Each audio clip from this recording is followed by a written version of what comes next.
ఆరోగ్యమే మహాయోగం కార్యక్రమానికి స్వాగతం. గత ఏడాది వైరస్ ఎంత విజృంభించిందో మనందరికీ తెలిసిందే. లాక్డౌన్లో దానికి చెక్ పెట్టామని మనందరం అనుకున్నాం. కానీ ఈ ఏడాది మళ్ళీ సెకండ్ వేవ్ రూపంలో మళ్ళీ అందరినీ భయపెడుతుంది. మరి ఇలాంటి పరిస్థితుల్లో ఎలాంటి నియమాలను పాటించాలి, ఆహార నియమాలు, జీవనశైలి విధానాలని ఎలా మార్చుకోవాలి, ఏ సమాచారం కరెక్ట్, ఏ సమాచారం కరెక్ట్ కాదు, ఇలా మనందరినీ ఎన్నో విషయాలు సతమతం అయ్యేలా చేస్తున్నాయి. మరందుకే ఇలాంటి అవగాహనని ఆరోగ్యమే మహాయోగం కార్యక్రమం ద్వారా మీ ముందుకు మేము తీసుకొస్తున్నాం. ఇంకెందుకు ఆలస్యం, హెల్త్ ఇస్ వెల్త్ అని మనందరం స్టార్ట్ చేసిన ఈ జర్నీలో ఇంకొంచెం ముందుకు సాగిపోదాం.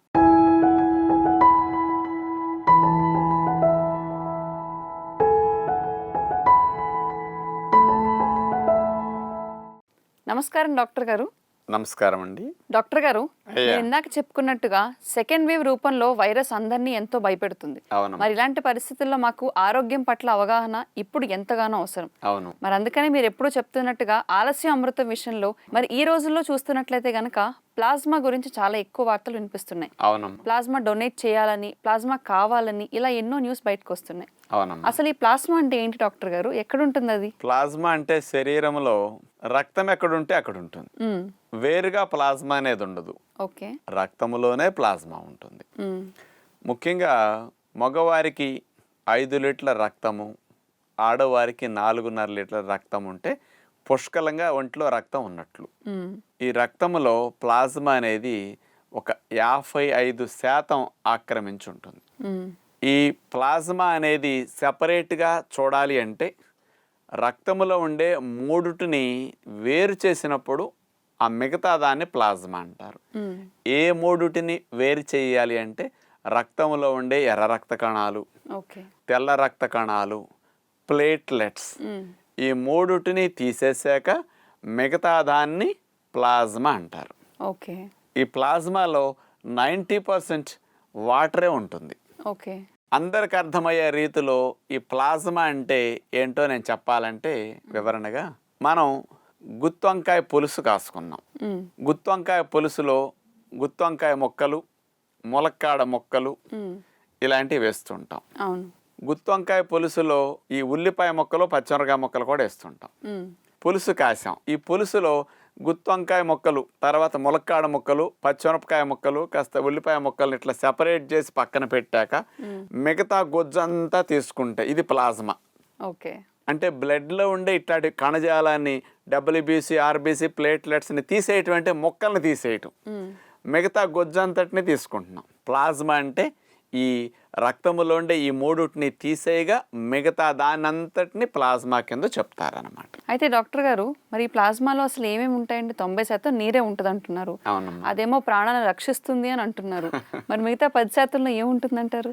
ప్లాస్మా అంటే తెల్ల రక్త కణాలు, ఎర్ర రక్త కణాలు, ప్లేట్లెట్స్ తీగా మరి రక్తంలో ఉండే మిగతావన్నీ ఎసెన్స్ అంతా ఇందులోనే ఉంటుంది. అంటే ఏముంటాయి? హార్మోన్స్, ఎంజైమ్స్, విటమిన్స్, మినరల్స్, అట్లాగే ముఖ్యంగా పోషక పదార్థాలు, వ్యర్థాలు, ఇవన్నీ ఇందులోనే ఉంటాయి. ముఖ్యంగా ప్రోటీన్స్, 8% ప్రోటీన్స్ అన్ని ప్లాస్మాలోనే ఉంటాయి, బ్లడ్లో ఉండేవి. అట్లాగే రక్తము గడ్డగట్టడానికి ఉపయోగపడే ఫిబ్రినోజన్, ప్రోత్రాంబిన్ ఇట్లాంటివి ఉంటాయి కదా, అవి ఇవన్నీ కూడా ఇందులోనే ఉంటాయి. దీంతో పాటు రక్షణ వ్యవస్థకు సంబంధించిన యాంటీబాడీస్ అనేవి కూడా ఈ ప్లాస్మాలోనే ఉంటాయండి.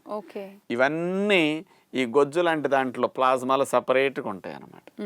అంచేత ఎసెన్స్ అంతా ఇందులో ఉంటుంది కాబట్టి ప్లాస్మాని వేరు చేసి ప్లాస్మాని ఎక్కిస్తే రోగులకి కొంత వెంటనే ప్రాణాపాయ స్థితి నుంచి బయటపడతారని అంటూ ఉంటారు అన్నమాట. అయితే డాక్టర్ గారు, అందుకేనండి ఇప్పుడు వైరస్ అటాక్ అయిన పేషెంట్స్ అందరూ కూడా ఆల్రెడీ వైరస్ నుంచి రికవర్ అయిన వాళ్ళ నుంచి ప్లాస్మా కావాలి అని కోరుకుంటున్నారు. ఆ ప్లాస్మా చాలా తక్కువగా ఉంది, ప్లాస్మా బ్యాంక్స్ లేవని గవర్నమెంట్స్ కూడా మొత్తుకుంటున్నాయి. మీరు అన్నట్లు ప్లాస్మా డొనేట్ చేస్తే ఎంతో మంది జీవితాలు రక్షించబడుతున్నాయి. ఇన్ఫెక్షన్ బాగా ఎక్కువ ఉండి ఇక లైఫ్ రిస్క్ లో ఉన్నప్పుడు ప్లాస్మా ఎక్కిస్తే వాళ్ళకి రిస్క్ తగ్గుతున్నది అని విన్నాం బాగా. ఇప్పుడు వైరస్ సోకిన వ్యక్తికి ఇమ్యూనిటీ బాగా ఉండి కాస్త కొద్ది డోసు మందులు వాడినప్పుడు కూడా ఆ వైరస్ చనిపోతున్నది. ఈ వైరస్ శరీరం లోపలికి వెళ్ళినప్పుడు వాళ్ళ శరీరంలో ఉండే టీ హెల్పర్ సెల్స్ సమాచారం బాగా ఇచ్చేస్తాయి. ఇట్లాంటి వైరస్ వచ్చింది, దాని కొండెలు, దాని షేపు ఇట్లా ఉందనేది. ఓకే. ఇది రక్షణ వ్యవస్థని యాక్టివేట్ చేస్తాయి అన్నమాట. టీ సెల్స్ మెయిన్గా యాక్టివేట్ చేస్తాయి. ఈ టీ సెల్స్ యాక్టివేట్ చేసిన తర్వాత మన శరీరంలో ఉండే బి సెల్స్ ఉంటాయి, బి లింఫోసైట్స్ అంటారు. ఈ బి కణాలు ఏం చేస్తాయి అంటే ఆ వైరస్ని బంధించటానికి విరుగుడిని తయారు చేస్తాయి, బంధకాల్ని. గస్తీ కాసే టీ కణాలు వైరస్ సోకిన వెంటనే శరీరంలో రక్షక దళాలన్నిటికీ ఇన్ఫర్మేషన్ పాస్ చేస్తాయి. ముఖ్యంగా ఈ బి సెల్స్ వచ్చేసి ఇక బంధించడానికి కావలసిన బంధకాలనే యాంటీబాడీస్ అంటారు. ఈ వైరస్ని చుట్టూ ఉండే కొండిలన్నిటినీ ఇక చేతుల కాళ్ళు కట్టేసినట్టుగా ఇక మూసేస్తాయి అన్నమాట. ఇక కణం లోపలికి చొచ్చుకెళ్లకుండా వాటికి చేతులు కాళ్ళు కట్టేసినట్టు యాంటీబాడీస్ని ఉత్పత్తి చేసేసి వైరస్ని చుట్టముట్టేస్తాయి ఆ యాంటీబాడీస్. అప్పుడు ఏం చేస్తాయి, ఇక వైరస్ ఏమీ చేయలేదు. ఈలోపు మన శరీరంలో రక్షణ వ్యవస్థ వచ్చేసి ఆ వైరస్ని చంపేస్తుంది. ఆ రిలీజ్ అయిన బి సెల్స్ నుంచి యాంటీబాడీస్ ఏవైతే వైరస్ని బంధించడానికి ఉన్నాయో ఇవి ప్లాజ్మాలో ఉంటాయి.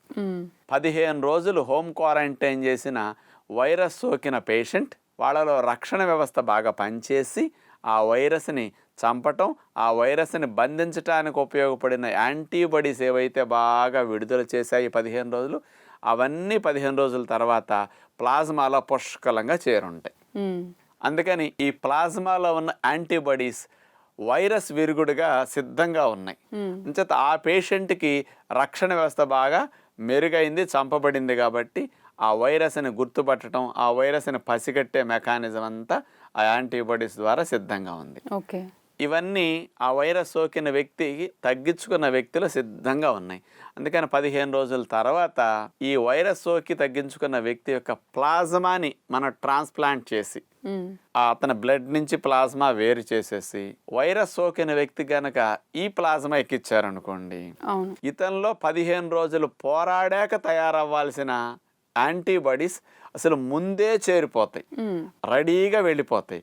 అందుకని వెంటనే బ్లడ్లోకి ఈ ప్లాజ్మాని ఎక్కిచ్చేస్తే వేరే వాళ్ళు తీసుకొచ్చేసి ఈ యాంటీబాడీస్ అన్ని బాగా ఎక్కువ సంఖ్యలో వెళ్ళిపోయి ఈ వైరస్ని చుట్టముట్టి బంధించేసేసి నిస్సహాయ స్థితిలో వైరస్ అని చేసి ఇక రక్షక దళాలకు అప్పచెప్పేస్తాయి, రక్షక దళాలు చంపేస్తాయి.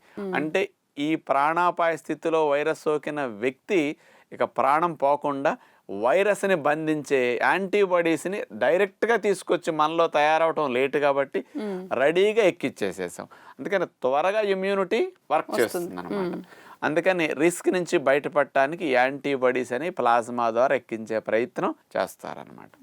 హెల్దీగా ఉండి వైరస్ ఇన్ఫెక్షన్ పూర్తిగా తగ్గించుకున్న వారిలో యాంటీబాడీస్ టెస్ట్ చేసుకుంటే పుష్కలంగా ఉన్నాయి అన్నవారు నలుగురికి రక్తదానం చేసి సహాయం చేసే విధముగానే ప్లాజ్మా కూడా దానం చేస్తాయి.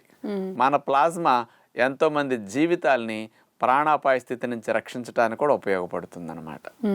అంచేత ఎవరికైతే ఇలాంటి రక్షణ వ్యవస్థ బాగుండి యాంటీబాడీస్ బాగా ఉన్నాయని డాక్టర్లు నిర్దేశించారో అలాంటి వారు మీ కుటుంబ సభ్యులకి కానీ, ఫ్రెండ్స్కి కానీ, సమాజంలో మీకు తెలిసిన వారికి కానీ ఎవరికన్నా మీ ప్లాజ్మాని డొనేట్ చేస్తే మాత్రం లైఫ్ రిస్క్లో ఉన్న పేషెంట్కి ఇక ఏ మందులు చేయని హెల్ప్ని, ఈ ఆక్సిజన్ ఇవ్వని హెల్ప్ని ఈ ప్లాజ్మా చేస్తుంది అనమాట. మరి మీరు కూడా ఆలోచించి సహజంగా ప్రయత్నం చేసి సహాయం చేయగలిగితే మంచిదన్నమాట. విన్నారు కదండి, వైరస్ ఇంత విజృంభిస్తున్న సమయాల్లో పరులకు ఏమైనా సహాయపడాలనుకుంటే గనక డాక్టర్ గారు చెప్పినట్టుగా ప్లాజ్మాని ఒకవేళ మీరు కనుక ఆరోగ్యవంతులుగా ఉండి మీలో ఇప్పుడిప్పుడే యాంటీబాడీస్ ఏమైనా ప్రొడ్యూస్ అయితే కనుక డాక్టర్ గారు చెప్పిన విధంగా యాంటీబాడీ టెస్ట్ చేయించుకుని మీరు అర్హులైతే కనుక ప్లాస్మా డొనేషన్ చేస్తేనే మంచిది. ఈ రోజు మన సూపర్ ఫుడ్ వంటిల్లే వైద్యశాలలో డాక్టర్ గారిని అడిగి ఏ టేస్టీ రెసిపీ చెప్తారో కనుక్కుందాం. డాక్టర్ గారు, మన ప్రేక్షకులందరికీ ఈరోజు ఏ టేస్టీ రెసిపీని చూపించబోతున్నారండి? మామూలుగా రెస్టారెంట్లకి వెళ్ళినా, దాబాలకి అట్లా వెళ్ళినా, మంచి మంచి హోటల్స్కి వెళ్ళినా రైస్ కంటే ముందు బిర్యానీ, ఫ్రైడ్ రైస్ల కంటే ముందు నాన్లు తెప్పించుకుంటారు. ఆ నాన్లతో కొంత మసాలా కూర తిన్నాక రైస్ ఐటమ్ జోలికి వెళ్తారు. ఆ నాన్లు అనేసరికి చక్క తెల్ల తెల్లగా మెత్తగా ఉంటాయి. కారణం మైదాతో చేస్తారు. మైదాతో వల్ల కొన్ని ఇబ్బందులు ఎక్కువ ఉంటాయి కాబట్టి అసలు మైదా వాడకుండానే మల్టీగ్రెయిన్ పిండితో నాన్ మన ఇంట్లో టేస్టీగా, హెల్దీగా, మెత్తగా ఎలా చేసుకోవచ్చో చూపించబోతున్నాం. మల్టీగ్రెయిన్ నాన్ తయారు చేయడానికి కావలసిన పదార్థాలు: మల్టీగ్రెయిన్ పిండి 1 కప్, పెరుగు 1/2 కప్, తేనె 1 టేబుల్ స్పూన్, నల్ల జీలకర్ర 1 టీ స్పూన్, బేకింగ్ సోడా కొద్దిగా, బేకింగ్ పౌడర్ కొద్దిగా, అల్లం తురుము 1 టీ స్పూన్, మేగడ 1 టేబుల్ స్పూన్, కొత్తిమీర కొద్దిగా, మల్టీగ్రెయిన్ పిండి 1 కప్ తీసుకున్నాం. దాన్ని ఒక బౌల్లో వేసేసి బేకింగ్ సోడా కొద్దిగా, బేకింగ్ పౌడర్ కొద్దిగా, 1 టేబుల్ స్పూన్ తేనె అట్లా వేసేసరికి తీపి రాకుండా చప్పదనం పోయి చాలా బాగుంటాయి నాన్లు. పెరుగు అట్లా మనం పిండి కలుపుకోవటానికి నీళ్ల బదులుగా పెరుగుతో కలుపుతున్నాం. ఇట్లా పిండిని మనం పల్చగా కొద్దిగా కలపాలి. చపాతీల పిండి కలిపిన దానికంటే కొంచెం పల్చగా ఉండాలి, అది గుర్తుపెట్టుకోవాలి మీరు. ఇందులో మేగడ 1 టీ స్పూన్ తీసుకుని వేసాం. ఇలా ఇవన్నీ కలిపేసిన మల్టీగ్రెయిన్ పెరుగు కలిపిన ముద్దని ఒక 2 అవర్స్ అట్లాగే పక్కన పెట్టి ఉంచండి. అప్పుడు బాగా సాఫ్ట్గా ఆ పిండిలో పెరుగు కలిసేసరికి ఆ నేచర్ మారుతుందన్నమాట. 2 గంటల తర్వాత ఇక నాన్ తయారు చేయడానికి కావలసిన ముద్దను మనం తీసుకుని చిన్న చిన్న ఉండలుగా కట్ చేసుకుని ఇక చేసుకోవచ్చు. ఇలా కర్రతో చేసిన తర్వాత స్పెషల్ టేస్ట్ కోసం అల్లము తురిమినది కాస్త అట్లా పైన పెట్టేసి బ్లాక్ జీలకర్ర అలా చల్లేస్తే బాగుంటుంది అనమాట. కొత్తిమీర కూడా కొద్దిగా అట్లా పైన వేసి కర్రతో అట్లా అనేసి ఇదంతా అంటుకుపోతుంది అనమాట. ఇక మెయిన్ టెక్నిక్ ఏంటంటే కొద్దిగా దీన్ని అట్లా తిరగవేసి అడుగున నీరు రాయాలి, చెమ్మ చేయాలి. ఎందుకంటే మనం నాన్లు కాల్చుకునే ప్యాన్లు మన దగ్గర నాన్ స్టిక్వే ఉంటాయి, రెస్టారెంట్లో వీటిని కాల్చుకునే స్పెషల్గా ఉంటాయి. అందుకని తడిపి దాని మీద అడుగు భాగం తడి మీద నాన్ స్టిక్ పాన్ మీద పెట్టేస్తే కాస్త వేడెక్కుతుంది. ఒక 3-4 నిమిషాల తర్వాత అడుగును కాలుతుంది. తిరగేసి పట్టుకుంటే చూడండి కది ఓడకుండా ఉంటుందన్నమాట. మంటకి డైరెక్ట్గా మనం ఎక్స్పోజ్ అయ్యేటట్టు చేస్తాం అనమాట. నార్మల్గా చపాతీలు పుల్కాలు కాల్చుకున్నట్టు కూడా కాల్చుకోవచ్చు. కొంచెం మనం మేగడ అప్లై చేస్తే చాలా మృదువుగా నాళ్ళు ఉంటాయి. 2 పక్కల అట్లా మేగడ రాసేసి చక్కగా కాల్చుకోవచ్చు. వేడి వేడిగా తీసుకుంటే చాలా బాగుంటాయి. రెస్టారెంట్లకు వెళ్లకుండా మన ఇంట్లోనే ఆ స్టైల్ అన్నిటినీ తయారు చేసుకుని ఆరోగ్యాన్ని పెంపొందించుకుంటూ రుచులను ఆస్వాదించవచ్చు. సాధారణంగా డాక్టర్ గారు చెప్పినట్టుగా మనందరం నాన్లని ఎంతగానో ఇష్టపడుతూ ఉంటాం. మరి ఇలాంటి ఇష్టపడే వస్తువులన్నీ కూడా తినాలంటే ఆరోగ్యం కూడా మన దృష్టిలో ఉండాలి. అందుకే ఆరోగ్యకరంగా నాన్లను ఎలా తయారు చేసుకోవాలో డాక్టర్ గారు చూపించారు కదా. ఇంకెందుకు ఆలస్యం, ఈ రోజే ఈ రెసిపీని మీ ఇంట్లో ప్రయత్నించండి. ఈరోజు మీ సందేహం మా సందేశంలో వీడియో కాల్ ఎవరో చూసేద్దాం. నమస్కారం డాక్టర్ గారు, నేను వనపర్తి నుంచి పాపన్నను మాట్లాడుతున్నాను. నా కుమారుని వయసు 42 సంవత్సరములు. జలుబు, ప్రతిరోజు జలుబుతో బాధపడుతూ ఉంటాడు. తుమ్ములు మరియు జలుబు రెండిటితో బాధపడుతూ ఉంటాడు. దీనికి మీ ప్రకృతి చికిత్సా విధానంలో ఏమైనా సలహాలుంటే ఇవ్వండి డాక్టర్ గారు. నమస్కారం. నమస్కారం పాపన్న గారు. మీ అబ్బాయికి తుమ్ములు జలుబు సమస్య ఎక్కువగా ఉందంటున్నారు. దీన్ని తగ్గించాలి అంటే ఆపరేషన్లు చేపిస్తే మళ్ళీ తిరిగి వచ్చేస్తూ ఉంటుంది. అందుకని దీనికి పర్మనెంట్ సొల్యూషన్, మీ అబ్బాయి రోజు 1 గంట సేపు వార్మింగ్ అప్ ఎక్సర్సైజులు, సూర్య నమస్కారాలు కంపల్సరీ చేయాలన్నమాట. అంటే ఆసనాలు చేయకూడదండి. ఆసనాల వల్ల ఈ సమస్య తగ్గదు. డైరెక్ట్గా ప్రాణాయామం చేయకూడదు. అందరూ ఈ తప్పులు చేస్తుంటారు. ఆసనాలు మానాలి, ప్రాణాయామం డైరెక్ట్గా చేయటం మానాలి. ఫస్ట్ చేయకుండా ఎక్సర్సైజులు, వార్మింగ్ అప్ ఎక్సర్సైజులు మనం స్కూల్లో మనందరికీ డ్రిల్ చేపించినప్పుడు వ్యాయామాలు బాగా నేర్పుంటారు, గుర్తుందా? అలాంటి వ్యాయామాలను ఒక అరగంట 30 గంట సేపు చేయాలి. ఆ తర్వాత సూర్య నమస్కారాలు, ఇంకా అవకాశం ఉంటే గుంజీళ్ళు, స్కిప్పింగ్, స్పాట్ జాగింగ్, ఇలాంటివన్నీ కలిసి 1 గంట సేపు చేస్తే ఈ గాలి ఫోర్స్గా వెళ్ళొస్తూ ఉంటుంది వ్యాయామాల ద్వారా. ఈ గాలి రాపిడికి ముక్కు రంధ్రాల్లో, ఈ సైనస్ సందుల్లో ఉన్న రొంపల శ్లేష్మాలు ఆవిరైపోతాయి. ఎప్పుడైతే ఇవి ఆవిరవుతాయో ఈ రంధ్రాలన్నీ ఫ్రీగా ఉంటే తర్వాత ప్రాణాయామం చేయడానికి శరీరం సహకరిస్తుంది అనమాట. చేత 30 గంట వ్యాయామాలు చేసి ముక్కు ఫ్రీగా గాలాడుతుంటే అప్పుడు ప్రాణాయామం చేయాలి. ముఖ్యంగా ప్రాణాయామాల్లో సూర్యనాడి, చంద్రనాడి ప్రాణాయామం, కపాలభాతి ప్రాణాయామం, భస్త్రికా ప్రాణాయామం, ఈ 3 బాగా ఉపయోగపడతాయి. ఇక పంచదార, చల్లటివి, sweet, chocolate, biscuit, cool drink, ice cream ఇలాంటివి తగలకుండా ఉండాలి. వీటి వల్ల శ్లేష్మం ఎక్కువ తయారవుతుంటుంది. సాల్ట్ ఎంత ఎక్కువ తింటే అంతంత శ్లేష్మం ఎక్కువ తయారవుతుంది. సాల్ట్ వాడకం బాగా తగ్గించేసేయండి. లిమిటెడ్గా సాల్ట్ వాడుకుంటే చాలా మంచిది అనమాట. ఇలాంటి చిన్న చిన్న మార్పులు చేసుకోగలిగితే సమస్య పూర్తిగా పోతుంది. పర్మనెంట్ సొల్యూషన్ అలవాట్లు మార్చుకోవడం తప్ప మరొకటి లేదు. డాక్టర్ గారు, అయ్యా. ఈ రోజు మన ప్రేక్షకులందరి కోసం వాళ్ళ అందాన్ని కాపాడుకోవడానికి మీరు ఏ చిట్కా చెప్పబోతున్నారు? ఫేస్ కి స్కిన్ టోనర్ లాగా ఉపయోగపడే న్యాచురల్ సొల్యూషన్ ఒకటి ఇద్దాం అనుకుంటున్నాం.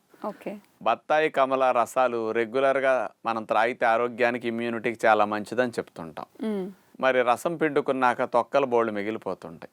అంచేత అందరి ఇళ్లలో ఉన్న ఆ బత్తాయి కమల తొక్కల పొడి చేసుకుని ఉన్న మిశ్రమాన్ని దాన్ని తీసుకుని ఒక గిన్నెలో నీళ్లు పోసి ఆ నీళ్ళల్లో ఈ పొడేసేయండి. దీంతోపాటు పుదీనా ఆకులు అందరి ఇళ్లలో కుండీల్లో గుచ్చుంటున్నాయి. ఇప్పుడు పుదీనాలో ఉండే మంచి మెడిసినల్ ప్రాపర్టీస్ చాలా ఎక్కువ ఉంటాయి అన్నమాట. దాన్ని ఆకులు కూడా అందులో వేసేసి తొక్కల పొడి పుదీనా ఆకులు వేసి మరిగించటం, తర్వాత ఫిల్టర్ చేసేసి ఆ నీళ్ళని నిల్వ ఉంచుకొని సీసాలో దాచుకోండి. దీనికి ఏ రోజుకి ఆ రోజు ఉపయోగించుకునేటప్పుడు చక్కగా స్ప్రేలు ఉన్నాయి కాబట్టి మన అందరి ఇళ్లలో ఆ స్ప్రేలో ఇన్ని నీళ్లు పోసేసి ఆ మరిగిచ్చిన నీళ్ళని అందులో ఇంత నిమ్మరసం పిండి దాన్ని రోజు నైట్ టైం కూడా ముఖం మీద అట్లా ఈవెన్ టోన్ రావటానికి, మచ్చలే తగ్గటానికి, స్కిన్ టోన్ పెంచడానికి టోనర్ లాగా దీన్ని అట్లా స్ప్రే చేసుకుని పడుకోవచ్చు అనమాట. ఓకే. రెగ్యులర్గా ఇట్లా ఉపయోగించుకోగలిగితే కూడా స్కిన్ టోన్ బాగా ఇంప్రూవ్మెంట్ వస్తుంది. న్యాచురల్ టోనర్ లాగా మరి యాంటీసెప్టిక్ యాంటీ ఆక్సిడెంట్ ప్రాపర్టీస్ బాగా కలిగి ఉన్న ఈ రెండుటి కాంబినేషన్ బాగా ఉపయోగపడుతుంది కాబట్టి మీకు మంచి లాభాన్ని చేకూరుస్తుంది స్కిన్కి. ఆరోగ్యమే మహాయోగం కార్యక్రమంలో ఈరోజు ఇమ్యూనిటీ బూస్టింగ్ టిప్. కొంతమంది ఉదయం పూట 5 గంటలకి 4 గంటలకి 6 గంటలకి నిద్ర లేచిన తర్వాత వెంటనే ఏదో ఒకటి తాగేస్తుంటారు, పాలో బెడ్ కాఫీనో. ప్రొద్దుటి పూట అసలు ఏమీ తాగకుండా 8-9 వరకైనా సరే పొట్టను మాడిస్తే రక్షణ వ్యవస్థ చాలా పెరుగుతుందన్నమాట. అంటే ప్రేగుల్లో నుంచి ఏ ఆహారాలు లేకుండా ఉదయం పూట ఖాళీ కడుపు మీద ఉన్నప్పుడు మన శరీరంలో లివర్ నుంచి IGF అనే ఒక హార్మోన్ రిలీజ్ అవుతుంది. ఇన్సులిన్ లైక్ గ్రోత్ ఫ్యాక్టర్ అంటారు. ఇదేం చేస్తుంది, బోన్ మ్యారోలో ఉండే ఇమ్యూనిటీ సెల్స్ని యాక్టివేట్ చేస్తుంది. అందుకని రక్షణ వ్యవస్థ రెట్టింపు వేగంలో రంగంలో దిగుతుంది ఈ హార్మోన్ రిలీజ్ అయిన తర్వాత. అందుకని ఉదయం పూట మీ బాడీ ఫైటింగ్ మెకానిజం బాగా స్పీడ్లో చేస్తుంటుంది. వైరస్ బ్యాక్టీరియాలను పసిగట్టడం, బంధించడం, చంపేయటం ఈ ప్రక్రియ అంతా ఉదయం పూట జరుగుతూ ఉంటుంది. ఆ సమయంలో మనం లేచిన వెంటనే కాఫీ టీలు తాగేసామనుకోండి, నొప్పుల మీద నీళ్లు చల్లినట్టు శుభ్రంగా రక్షణ వ్యవస్థ పడుకుంటుంది. మళ్ళీ అందుకోవాలనేసరికి మిడ్ నైట్ వరకు అందుకోదు. అంచేత అంత ఊపుగా సాగే రక్షణ వ్యవస్థ మీద సడన్గా మనం బ్రేక్లు వేసి ఆపేసినట్లు అవుతుంది ప్రొద్దున ఏదైనా కాఫీ టీలు పాలు ఇట్లాంటివి తీసుకోవటం. కాబట్టి ఉదయం పూట లేచిన వెంటనే నీళ్లు తాగుతూ కడుపు మార్చండి. కనీసం 8-9 వరకన్నా, మ్యాక్సిమం ఉండగలిగితే 10 వరకైనా మంచినీళ్ళ మీద ఎవరైతే ఉంటారో వీళ్ళకి రక్షణ వ్యవస్థ చాలా బాగా యాక్టివేట్ అయ్యి భలే రక్షిస్తూ ఉంటుంది. వైరస్లు ఏవి వెళ్ళినా సరే సమూలంగా నిర్మూలించే మెకానిజం ఆ టైంలో యాక్టివ్గా ఉంటుంది. కాబట్టి మీరందరూ ఈ టిప్ను ఫాలో అవ్వగలిగితే మీ రక్షణ వ్యవస్థ 2-3 రెట్ల వేగంలో మిమ్మల్ని కాపాడుతూ ఉంటుందన్నమాట. మనందరం సంపూర్ణంగా ఆరోగ్యవంతులుగా ఉండాలంటే గనక ఆహారంతో పాటు వ్యాయామాలు, యోగాసనాలు కూడా ఎంతో అవసరం. మరి ఈ రోజు డాక్టర్ గారిని అడిగి యోగాసనాలు ఏ ఆసనం గురించి చెప్తారో కనుక్కుందాం. డాక్టర్ గారు, ఈ రోజు మన ప్రేక్షకులందరి కోసం మీరు ఏ ఆసనాలు చూపించబోతున్నారండి? ఈ రోజమ్మా వెన్నుపూస వంకరగా ఉన్న వారికి, స్కోలియాసిస్ వచ్చిన వారికి, ఆ సమస్య నుంచి వెన్నుపూస ఆరోగ్యాన్ని పరిరక్షించుకోవటానికి, కాస్త బెండింగ్ని తగ్గించే దాన్ని స్ట్రైట్గా మార్చుకోవటానికి ఉపయోగపడే 2 ముఖ్యమైన ఆసనాలు అలాంటి వారికి చూపించబోతున్నాం. కాస్త విటమిన్ డి లోపం ఉండి కాల్షియం లోపం ఉన్న వారికి కూడా వెన్నుపూసలు కూడా వంకర తిరుగుతుంటాయి. కాస్త ఇట్లాంటి ఆసనాలు చేస్తే వంకర తిరగకుండా, ఏజ్తో పాటు ఇలాంటి సమస్య రాకుండా కూడా, నడుము బెండ్ అవ్వకుండా కూడా మీకు ఉండటానికి ఈ ఆసనాలు బాగా ఉపయోగపడతాయి. అవి చూడండి. త్రికోణాసనం. ముందుగా నడుము అట్లా స్ట్రైట్గా పెట్టి నుంచున్న తర్వాత 2 కాళ్ళని ఒక 2 అడుగులు 2.5 అడుగులు దూరం అట్లా జరిపేసి మనం స్ట్రైట్గా నుంచుంటాం అనమాట. 2 అరిచేతుల్ని అట్లా చాపేయాలి స్ట్రైట్గా. అలా చాపేసిన తర్వాత ముందు ఒకవైపుకి మనం బెండ్ అవ్వటానికి ప్రయత్నం చేస్తాం. ఈ కుడి చేత్తో ఎడమ పాదాన్ని మనం తాకేటట్లుగా నడుమును వంచుతూ బెండ్ అయ్యి ఎడమ చేతిని పైకి గాలిలోకి ఆకాశంలోకి అట్లా లేపేసాం. మెడ కూడా ఎడమ వైపుకి ట్విస్ట్ చేసేసి మనం అలా ఆకాశాన్ని చూసేటట్టు వంచి ఉంచుతాం అనమాట. త్రికోణ స్థితిలో ఆసనం ఉంది కాబట్టి త్రికోణాసనం అన్నారనమాట. అలా ఒకవైపుకి చేసిన తర్వాత మరోవైపుకి మళ్ళా త్రికోణాసనం చేయవలసి ఉంటుంది. కుడి పాదాన్ని ఆనించడానికి ఎడమ చేతిని తీసుకొచ్చి అట్లా మనం ముందుకు వంగి అలా పట్టుకుని కుడి చేతిని పైకి ఆకాశాన్ని చూసేటట్టు చాపేస్తాం. మెడను కూడా కుడివైపుకి అట్లా తిప్పేసి పైకి ఆకాశం చూసేటట్టు ఉంచుతాం అనమాట. ఉండగలనంతసేపు అట్లా ఉంటారు. ఉండలేనప్పుడు తీసేసి విశ్రాంతి స్థితి. బోర్లా పడుకుని చేసే మరొక ఆసనం శలభాసన్. మిడతవలే కాళ్ళను పైకి మనం లేపవలసి ఉంటుంది. తొడల కింద భాగాన్ని అరిచేతులు అట్లా నేల కానిచ్చేస్తాం, గెడ్డము నేల కానిస్తాం. 2 కాళ్లను కలిపి మోకాళ్ళు వంచకుండా గాలిలో పైకి లేపి అలా ఆపి ఉంచుతాం. మిడత కాళ్ళు లేపినట్టుగా మన శరీర భంగి ముందుగా శలభాసనం అన్నారు.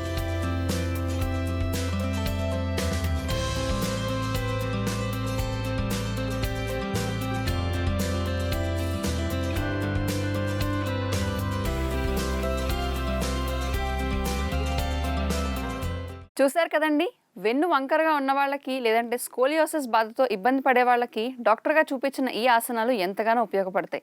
మరి ఇలాంటి మరెన్నో ఆసనాలు చూడాలనుకుంటే గనక Z5 యాప్ని డౌన్లోడ్ చేసుకుని ఆరోగ్యమే మహాయోగం కార్యక్రమంలో చూడండి. డాక్టర్ గారు, వైరస్ సమయంలో ప్లాస్మా గురించి చాలా ఎక్కువ వింటున్నాం.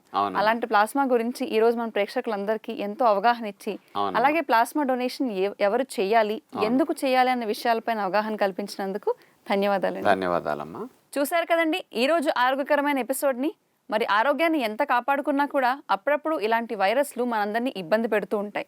మరి అందుకే సామాజిక స్పృహతో గవర్నమెంట్ వారు జారీ చేసిన పద్ధతులన్నీ పాటిస్తూ కూడా ప్లాస్మా డొనేషన్ వీలైతే ఖచ్చితంగా చేయండి. ఒకవేళ అర్హులైతే గనక రక్తదానాన్ని కూడా వ్యాక్సిన్ వేసుకునే ముందే చేస్తే ఎంతో మంచిది.